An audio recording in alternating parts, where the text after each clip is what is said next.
Hello everyone. यहाँ पे मैं 4x4 क्यूब को सॉल्व करने की कोशिश कर रहा था। इसमें मेरा बेस बन गया है, मिडिल लेयर भी बन गई है। अब इशू है मेरे को इस प्लस साइन में, टॉप में। इस प्लस साइन में इशू ये हो गया कि 3 तो एजेस ठीक हैं but 4th edge is not at the right position. इसका लेआउट गड़बड़ है जिसके कारण मैं इसको प्लस नहीं बना पा रहा हूँ मैं। This yellow has to come here and orange has to go up, then this plus will be formed. So for that I have to flip these two pieces so that this plus is made. So this is called edge parity in 4x4 cube. And to solve this, so we have to work on these two layers. This is called third layer and this is called second layer. इन दोनों पे काम करना होगा। तो जब भी third layer move करेगी, let's say if I am moving third layer, then I have to move twice the top layer. और जब मैं सेकेंड लेयर मूव करूँगा, then I have to move front twice. So this is always we have to do while solving this algorithm. यहाँ इस algorithm के 3 step हैं।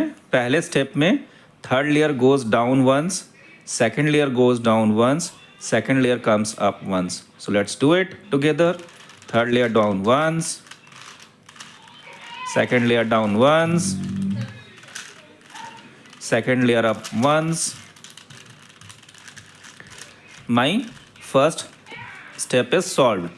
Now to solve my second step for this algorithm, third layer will go down twice, फिर third layer एक बार ऊपर आएगी, फिर third layer एक बार नीचे जाएगी. Third up, third down. और इसका तीसरा स्टेप है जहाँ पे मैं फ्रंट को 2 बार घुमाऊंगा, थर्ड 2 बार डाउन एंड देन फ्रंट 2 बार up. Now this solves my plus. So again to revise this, in my first step, third down, second up, second step में third down twice, third up, third down, and last step में front 2 bar, 3 down twice and front 2 bar, and that will solve my plus in the edge parity of 4x4 cube. Thank you.